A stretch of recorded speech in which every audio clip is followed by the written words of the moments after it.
जो लोग लेट से आए हैं उनको बता दें कि आज हम लोग एडोलेसेंट के ऊपर डिस्कस करने वाले हैं, यानी किशोरावस्था के ऊपर। किशोरावस्था के ऊपर डिस्कस करने के दौरान हम लोग कुछ महत्वपूर्ण चीजों को देखने वाले हैं।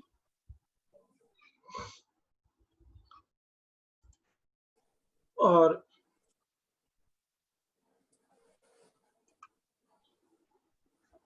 आपके सामने इसका कंटेंट है पूरा।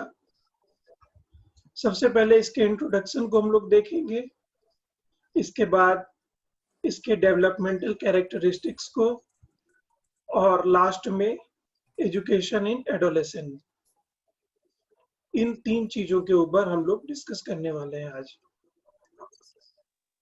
तो सबसे पहला आप देख रहे हैं कि किस अवस्था को एडोलेसेंट कहा जाता है। Kindly mute your mic.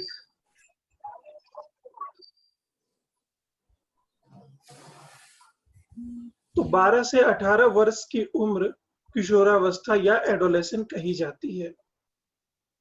दूसरा पॉइंट आप देख रहे हैं कि इसे ट्रांजिशनल पीरियड भी कहा जाता है। जैसा कल हमने क्लास में डिस्कस किया था, ट्रांजिशनल पीरियड का मतलब होता है दो अवस्थाओं के बीच की अवस्था या दो अवस्थाओं को जोड़ने वाली अवस्था, वही ट्रांजिशनल पीरियड कहलाती है। ठीक है, यानी बाल्यावस्था और प्रौढ़ावस्था के बीच का ये संधि काल है, संक्रमण का काल है, इसीलिए इसे ट्रांजिशनल पीरियड कहा जाता है। इसका माइक ऑन है, काइंडली म्यूट कीजिए। इसके बाद अगला फैक्ट है कि एडोलेशन जीवन का सबसे कठिन काल होता है, the most difficult stage of life. इसका मतलब यह है कि इस अवस्था में जो कुछ भी बदलाव होते हैं हमारे शरीर के तौर पर, हमारे मन के हिस्से में, हमारे संवेगों के ऊपर, हमारी बुद्धि के ऊपर, भावनाओं के ऊपर, किसी भी एरिया की हम बात करें तो उसके साथ तालमेल बिठा पाना बड़ा मुश्किल हो जाता है। यही वजह है कि इसे the most difficult stage of life कहा जाता है। इसको प्रॉब्लम एज भी कहा जाता है, यानी समस्यात्मक अवस्था। इसके पीछे का कारण है कि चूंकि इस उम्र में तनाव बना रहता है और जो सांवेगिक अस्थिरता रहती है वो भी इस दौरान बनी हुई रहती है। इन दोनों के मिले जुले प्रभाव के कारण बहुत सारी समस्याएं जन्म लेती हैं, जिसके कारण एडोलेशन को प्रॉब्लम एज कहा जाता है। जैसे आपको लगता होगा कि ये स्ट्रेस या इमोशनल इनस्टेबिलिटी क्यों उत्पन्न होती है, तो इसके पीछे का एक सिंपल सा कारण है। जब हम लोग किसी काम को कर रहे होते हैं, एट द सेम टाइम अगर हमारा माइंड वहीं मौजूद है जब हम जिस काम को कर रहे हैं, तो वहां किसी भी प्रकार का तनाव पैदा नहीं होता। ठीक है, और अगर हम उस समय अपना ध्यान वहां से हटा लेते हैं, यानी हम काम कर रहे हैं कुछ और हमारे दिमाग में चल रहा है कुछ और, तो उन दोनों के बीच में खिंचाव पैदा होता है और वही तनाव का सबसे बड़ा कारण होता है। और तनाव के कारण ही वास्तव में हम लोग थकते हैं। जिस काम को करते समय हम पूरी तरह खो जाते हैं, आप देखिएगा कि उस काम को करने के बाद हमें बिल्कुल भी थकान महसूस नहीं होता। जैसे बच्चों को अगर खेलने के लिए कह दिया जाए तो बच्चे बिल्कुल भी नहीं थकते हैं। एनर्जी की आवश्यकता उन्हें अवश्य होती है, लेकिन खेलने के बाद वो एकदम फ्रेश लगेंगे।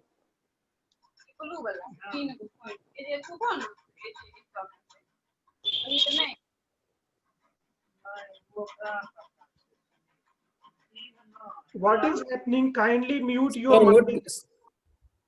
सर म्यूट को कोई नहीं कर रहा है सर, थोड़ा बोलिए एक बार तुम लोग को। फिर ये रिकॉर्डिंग की व्यवस्था बेकार हो जाएगी ना, ये नहीं समझ रहे हैं आप लोग।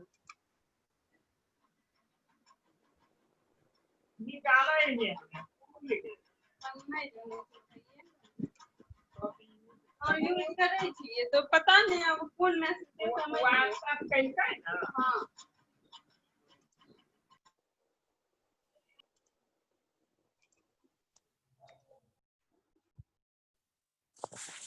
सर जिसका भी ऑन है नाम लेके बता बोलिए ना, वो ऑफ कर लेगा वो।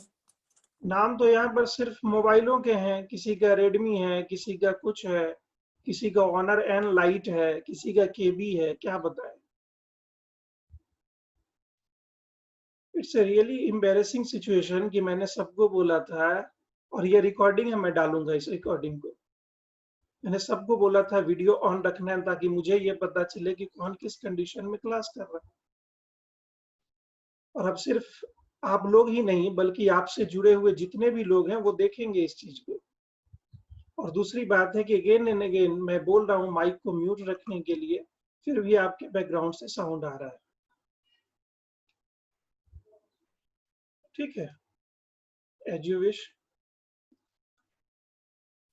मेरी इच्छा थी कि आज एडोलेशन वाले सेक्शन को हम लोग कंप्लीट कर लेते, तो कल हम लोग टेस्ट के दौरान हम लोगों को समस्या नहीं होती।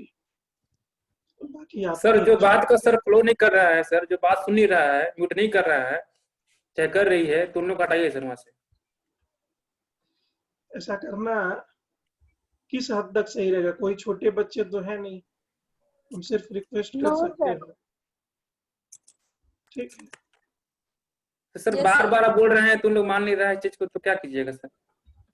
क्या करेंगे? इसी अवस्था में डालेंगे, लोग देखेंगे अपनी जगह सही को। ठीक है, चलिए कोई बात नहीं, लेकिन ये वीडियो डाला जाएगा। तो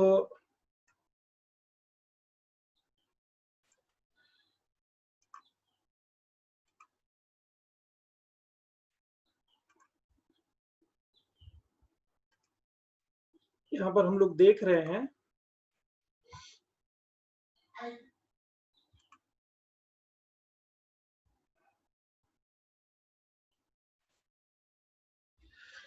कि जब हम लोग किसी काम को कर रहे होते हैं उस समय अगर हमारा ध्यान वहां पे मौजूद नहीं होता है तो उसके वजह से ही वहां तनाव या खिंचाव पैदा होता है, जिसके वजह से हम लोग थक जाते हैं। तो एडोलेशन पीरियड में क्या होता है ना कि तमाम तरह के हार्मोन्स के सेक्रेशन के वजह से आप स्थिर नहीं रह पाते हैं। एक बार आपको लगता है कि संवेगों का प्रदर्शन करना उचित है, दूसरी तरफ आपको लगता है कि ऐसा करने से हमें किसी समस्या का सामना भी करना पड़ सकता है। इन दोनों ही चीजों के बीच में आप फंसे हुए रहते हैं। तो ऑब्वियस सी बात है कि वहां स्ट्रेस पैदा होगा, तनाव पैदा होगा, और इसके वजह से थकान भी पैदा होगा वहां पर। इन सभी चीजों का प्रभाव सामूहिक रूप से हमारे व्यवहार पर पड़ता है। तो इमोशनल इनस्टेबिलिटी और स्ट्रेस के कारण इसे प्रॉब्लम एज कहा जाता है। कल के क्लास में हमने ये भी डिस्कस किया था कि एडोलेशन एक इंग्लिश वर्ड है जो लैटिन वर्ड एडोल्सियर से निकला है, जिसका मतलब होता है टू ग्रो टुवर्ड्स मैच्योरिटी, यानी परिपक्वता की ओर बढ़ना। लैटिन वर्ड एडोल्सियर का मतलब होता है टू ग्रो टुवर्ड्स मैच्योरिटी, परिपक्वता की ओर बढ़ना या प्रौढ़ावस्था की ओर मूव करना। तो एडोल्सियर याद रहे कि एक लैटिन वर्ड है, ग्रीक वर्ड नहीं है, फ्रेंच वर्ड नहीं है, लैटिन वर्ड है, और उसी से इंग्लिश वर्ड एडोलेसेंस निकला है। यानी एडोल्सियर और एडोलेसेंस दोनों अलग अलग भाषाओं के शब्द हैं। इसके बाद हम देखते हैं कि ये स्टेनले हॉल है जिन्होंने कहा है कि एडोलेशन is stage of stress, strain, storm and strife, यह संघर्ष, तनाव और विरोध की अवस्था है। ठीक है, इन सभी बातों से हमारा एक कंसेप्ट तो बनता है ना कि इन अवस्थाओं में बहुत सारी समस्याएं देखने को मिलती हैं, जिसके वजह से यहाँ तनाव भी हमें देखने को मिल रहा है, संघर्ष भी देखने को मिल रहा है। ठीक है, इसके साथ साथ विरोध भी मिल रहा है। पूरा मानसिक झंझावात का समय होता है। ठीक है, तो एडोलेशन की यही सारी विशेषताएं हैं जो इसका परिचय प्रदान करती हैं लोगों को। इंट्रोडक्शन के बाद हम लोग देखते हैं इसके डेवलपमेंटल कैरेक्टरिस्टिक्स को। तो सबसे पहली विकासात्मक विशेषता है फिजिकल डेवलपमेंट, शारीरिक विकास। फिजिकल डेवलपमेंट जब हम कहते हैं तो इसका मतलब है कि इस अवस्था में, चाहे वो मेल चाइल्ड हो या फीमेल चाइल्ड हो, दोनों मैच्योर मैन और वुमेन की तरह डेवलप हो चुके होते हैं। इस अवस्था के अंत तक वो पूरी तरह से उनका शरीर जो है वो मैच्योरिटी प्राप्त कर चुका होता है। यानी एडोलेसेंस पीरियड की किशोरावस्था के अंतिम समय में कोई भी बालक या बालिका, कोई किशोर या किशोरी पूरी तरह से यहाँ पर एक पुरुष या स्त्री के रूप में दिखने लगती है। इसके बाद है मेंटल डेवलपमेंट, मानसिक विकास। मेंटल डेवलपमेंट से हमारा मतलब होता है उनके मानसिक क्षमताओं में विकास से। बाल्यावस्था की अपनी अलग विशेषता थी, शैशवावस्था की अपनी अलग विशेषता थी। इन सभी दौर में हमने देखा था कि जैसे रैपिडिटी था बहुत ज्यादा शैशवावस्था के दौरान, यानी काफी तेजी के साथ मानसिक विकास हो रहा था। बाल्यावस्था में हमने देखा कि अब वो चीजें जो विकसित हो चुकी थी शैशवावस्था के दौरान, उसकी गुणवत्ता में सुधार हो रहा है, यानी वो और ज्यादा डेप्थ में जा रहा है। लेकिन किशोरावस्था में मेंटल डेवलपमेंट जो होता है वो पूरी तरह से यहाँ भी मैच्योरिटी की ओर बढ़ रहा होता है। यानी उसकी सोच में, समस्या के समाधान करने में, समाधान ढूंढने में, तर्क करने में, चिंतन करने में, किसी भी चीज के ऊपर अपनी राय देने में, इन सभी चीजों में वो पूरी तरह से सक्षम हो जाता है। ठीक है, तो इस दौरान जो मेंटल डेवलपमेंट होता है वो काफी हाई लेवल का होता है। इस दौरान वो पूरी तरह से वयस्क या विकसित मानसिक क्षमता वाले पुरुष या महिला की तरह सोचना और काम करना प्रारंभ कर देता है। तीसरी इसकी विशेषता है lack of stability and adjustment, सामंजस्यता और अस्थायित्व का अभाव। क्यों होता है? तो इसके पीछे का कारण आप सहज ही अनुमान लगा सकते हैं। इसके पीछे सबसे बड़ा कारण होता है कि जो भी हार्मोनिकल चेंजेस हो रहे होते हैं बॉडी में, उससे उसके मन मस्तिष्क पर भी उसका प्रभाव पड़ता है, जिसके वजह से वो कभी भी स्थिर नहीं रह पाता या उसको एडजस्ट होने में समस्या होती है। शैशवावस्था में ये समस्या थी, ठीक है, वहां पर भी अस्थायित्व का अभाव था। और फिर बाल्यावस्था में चीजों में थोड़ी सी स्थिरता आई, लेकिन हम देख रहे हैं कि जैसे ही किशोरावस्था आता है ये सारी समस्याएं फिर से निकल करके सामने आ जाती। एक बार फिर यहाँ पर काफी उठापटक होता रहता और इस अवस्था के अंत तक होते होते सारी चीजें फिर स्थिर होनी शुरू हो जाती है। इसके बाद है डिफरेंसेस इन बिहेवियर, व्यवहार में परिवर्तन होना। तो 12-13 साल के किसी टीनेजर्स को आप देखें, उसके व्यवहार को आप परखें, और जो एडोलेसेंस पीरियड का लास्ट टाइम होता है उस समय उसके व्यवहार को आप परखें, दोनों में बहुत अंतर आपको मिलेगा। आरंभिक दौर में बाल्यावस्था हावी रहता है तो उसके बहुत सारे व्यवहार बच्चों जैसे होते हैं, लेकिन हर एक चीज मैच्योरिटी की ओर मूव कर रही है। तो एडोलेसेंस के अंतिम समय तक आते आते उसके व्यवहार पर भी इसका असर पड़ता है, और वहां उसके व्यवहार में जो कुछ भी परिवर्तन आया, दोनों के बीच आप अंतर आसानी से देख सकते हैं। जैसे किशोरावस्था के आरंभिक दौर में वो बहुत सारे अपने गुण को इस तरह से दिखाएगा जो कि बालकों से मिलता जुलता है, लेकिन किशोरावस्था के अंतिम समय तक आते आते ये सारे व्यवहार बदल करके अब वो एक कह सकते हैं आप प्रौढ़ मनुष्य की तरह उसका व्यवहार होना शुरू हो जाएगा। जैसे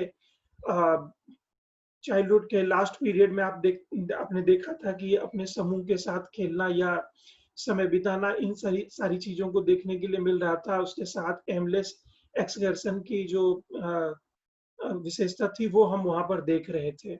लेकिन एडोलेसेंस में आकर के उसको ये समझ में आ जाता है कि घूमने ही जब जाना है तो एक टीम बना के जाया जाए, अकेले एमलेसली क्यों हम घूमने के लिए जाएं, इधर उधर क्यों भटके। तमाम इस तरह के व्यवहार में परिवर्तन आप देख सकते हैं।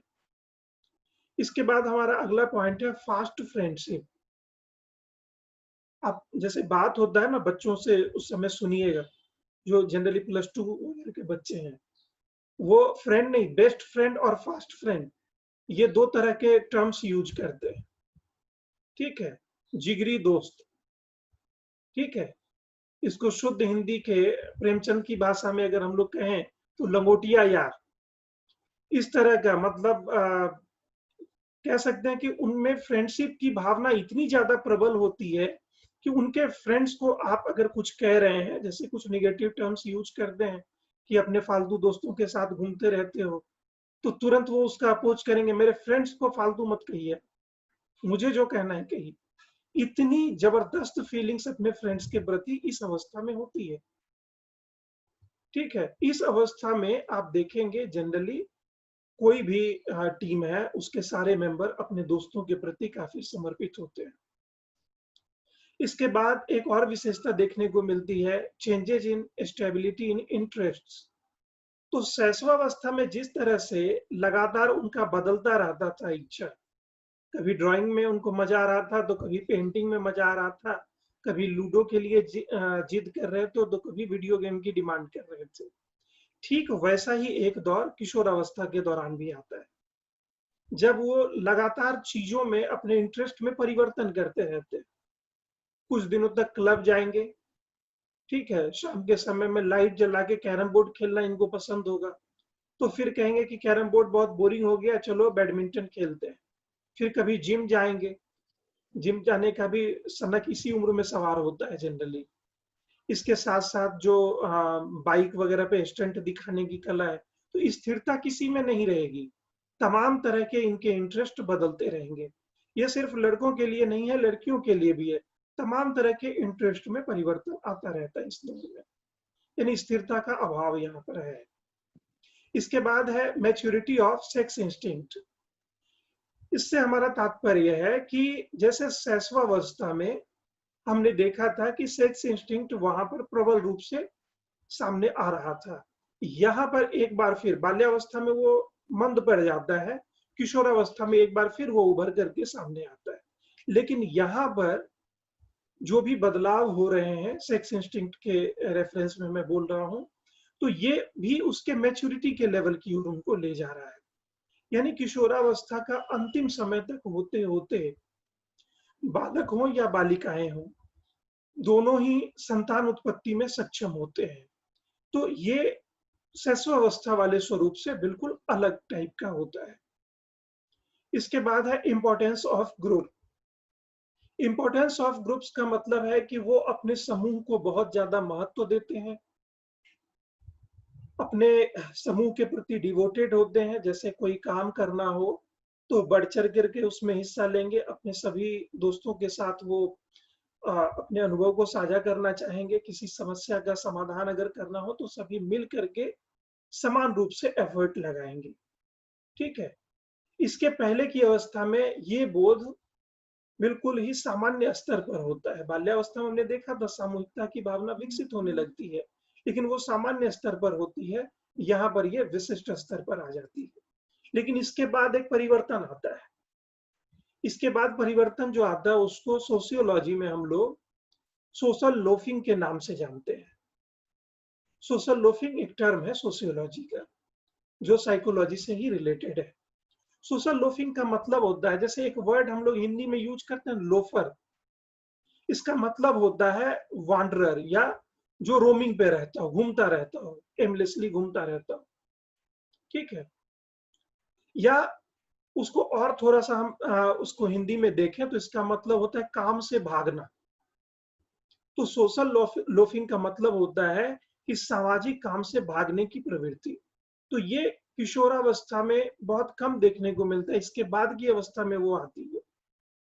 जैसे अगर किसी को गाड़ी में धक्का देने के लिए कह दिया जाए तो 20 लोग लगे हुए रहते हैं, लेकिन सिर्फ हाथ सटाए रहेंगे और लगेगा कि बहुत ताकत लगा रहे हैं।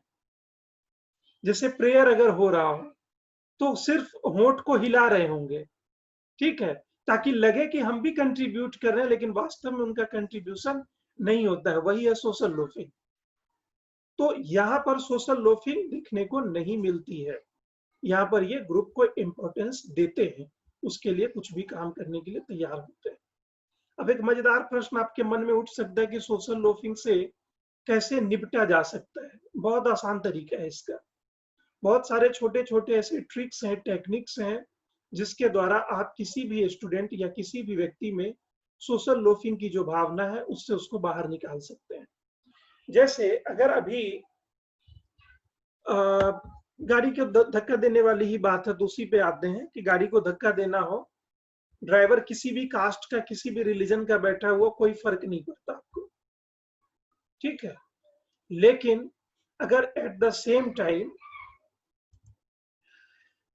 वहां पर आरक्षण की बात हो जाए, कास्टिज्म की बात हो जाए, रिलीजन की बात हो जाए, आप देखिए कैसे भावनाएं उभर करके सामने आ जाती हैं और सब के सब बढ़ चढ़ के हिस्सा लेना शुरू कर देते हैं इसका।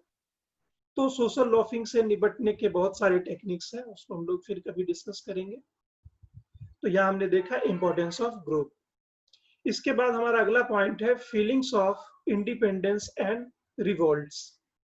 स्वतंत्रता की भावना और विद्रोह की भावना, ये दोनों भावनाएं किशोरावस्था में मौजूद होती हैं।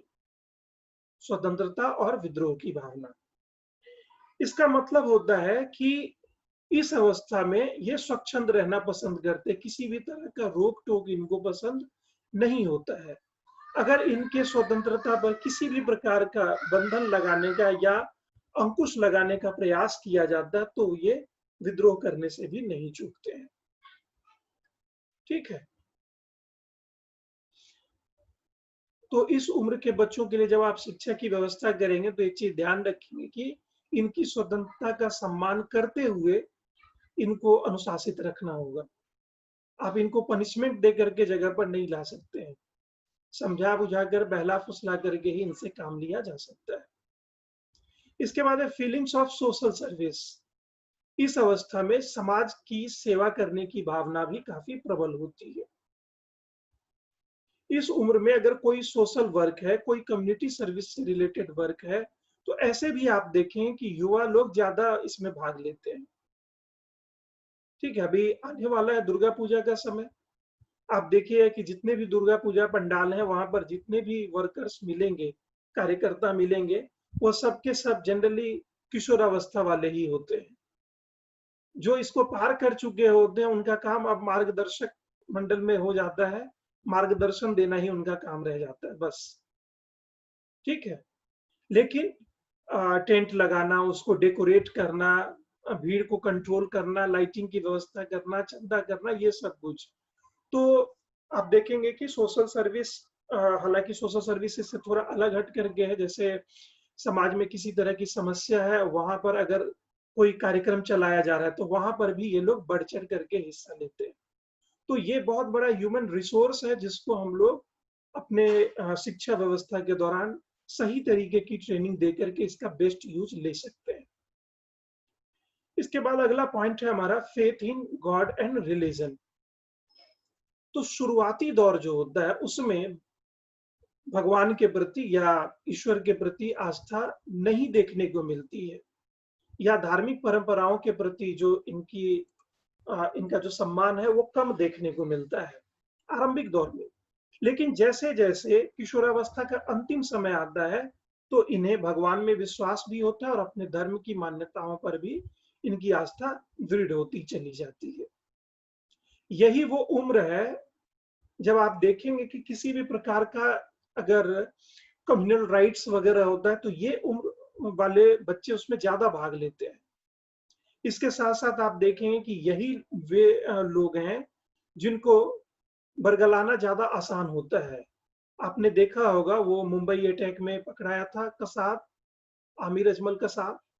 कसाब की उम्र मात्र 18 वर्ष थी।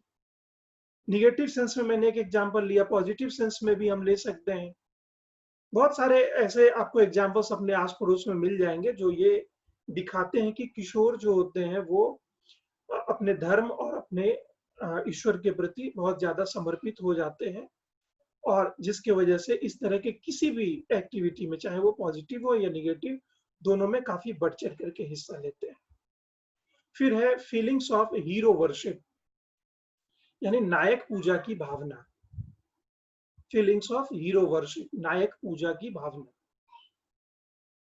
इसका मतलब होता है कि कोई भी व्यक्ति जिसको समाज हीरो मानता है, वैसे व्यक्ति के बारे में डिस्कस करना, उसके बारे में चर्चा हो रहा है तो उसमें इंटरेस्ट लेना, उससे रिलेटेड इंफॉर्मेशंस को कलेक्ट करना, इन सभी चीजों को वो लोग इन सभी चीजों में वो लोग बहुत इंटरेस्ट लेने लगते हैं। आप देखेंगे कि उसी के तरह हेयर कट कटाएंगे, उसी के तरह ड्रेस वगैरह पहनेंगे, उसके नाम से मिलता जुलता कोई नाम अपने आगे पीछे लगा लेंगे। ये सारी चीजें देखने को मिलती हैं।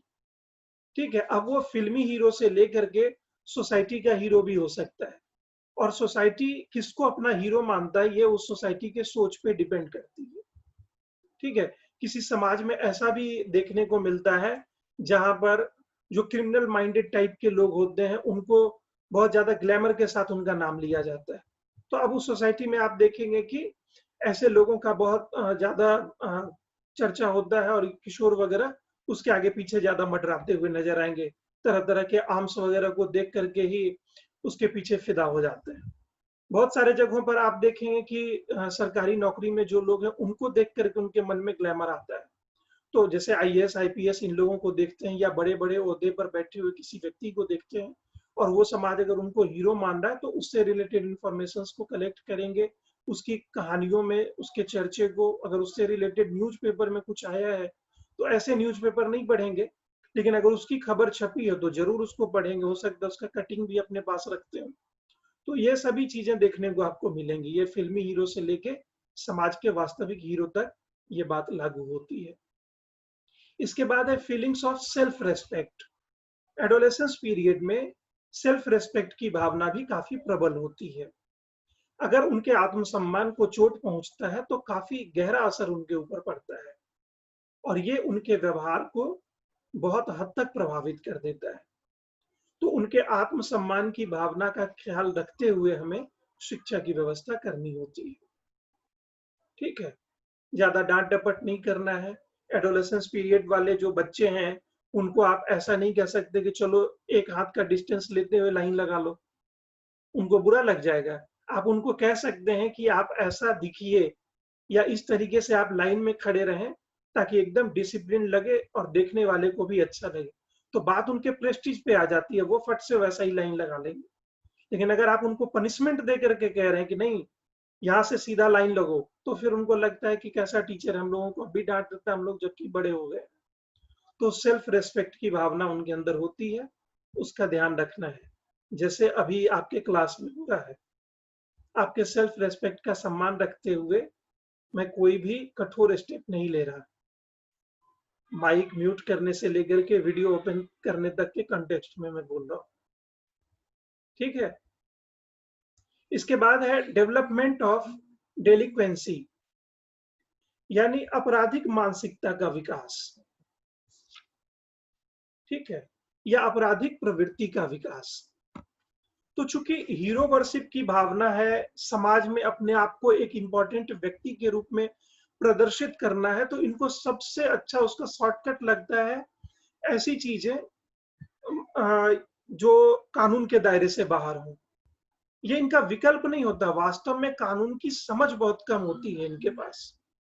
ये इस बात को नहीं समझते कि आगे चल करके किन परेशानियों में ये पड़ सकते हैं। इनको किसी ने कह दिया बिना हेलमेट का फिरायलाल चौक से एक चक्कर लगा के आ जाओगे। ठीक है, दोस्तों में शर्त लगी, अब दोस्तों के बीच में अपने आप को हीरो साबित करना है, तो ये ट्रैफिक पुलिस से बचते बचाते इधर उधर चोट खाते गिरते पड़ते उधर से निकल करके आ जाएंगे। देखो हमने ये टारगेट पूरा कर दिखाया। अब फ्रेंड्स भी कह रहे हैं हाँ बहुत हिम्मत वाला है। लेकिन उसको ये नहीं पता है कि इसके पीछे कितनी तरह की समस्या आ सकती है। आपके वजह से कोई अपंग हो सकता है, किसी का एक्सीडेंट हो सकता है, किसी की जान जा सकती है, खुद आपका जान खतरे में पड़ सकता है, आपको पेनाल्टी देना पड़ सकता है ट्रैफिक पुलिस को, आपका लाइसेंस जब्त हो सकता है, आपकी गाड़ी जब्त की जा सकती है। उनको ये इस चीज की परवाह नहीं होती है। ये जो दिखावे की प्रवृत्ति होती है वही उनके आपराधिक प्रवृत्ति को बहुत ज्यादा हवा दे देता है। और इसके बाद लास्ट है हमारा डेवलपमेंटल कैरेक्टरिस्टिक्स से related point, anxiety of vocation. तो एंजाइटी ऑफ वोकेशन में क्या होता है, इनको व्यवसाय की चिंता होती है। चूंकि आत्मसम्मान वाली बात भी हम लोग देख चुके हैं, तो इनको लगता है कि हमारा आत्मसम्मान तभी सुरक्षित रह सकता है जब हम कुछ पैसे अर्न करेंगे। किसी के सामने ऐसे यूं मांगना, गिड़गिड़ाना अच्छा नहीं लगता, पेरेंट्स के भी सामने। तो ये चाहते हैं कि कुछ पैसे हम लोग अर्न करें, पॉजिटिव सेंस में ये बदलाव होता है। तो यही वो उम्र है जब आप एक प्रैक्टिकल करते हैं इनके ऊपर, जिसका नाम है VIR, वोकेशनल इंटरेस्ट रिपोर्ट। आपने किया होगा ये प्रैक्टिकल। इस प्रैक्टिकल की खासियत यह है कि बच्चों को व्यवसाय के बारे में जानकारी दी जाती है, उनके व्यवसायिक रुझान का पता लगाया जाता है और उसी के हिसाब से उन्हें गाइडेंस और काउंसलिंग प्रदान की जाती है, ताकि भविष्य में वो अपने मन माफिक किसी व्यवसायिक क्षेत्र का वो चयन कर सके।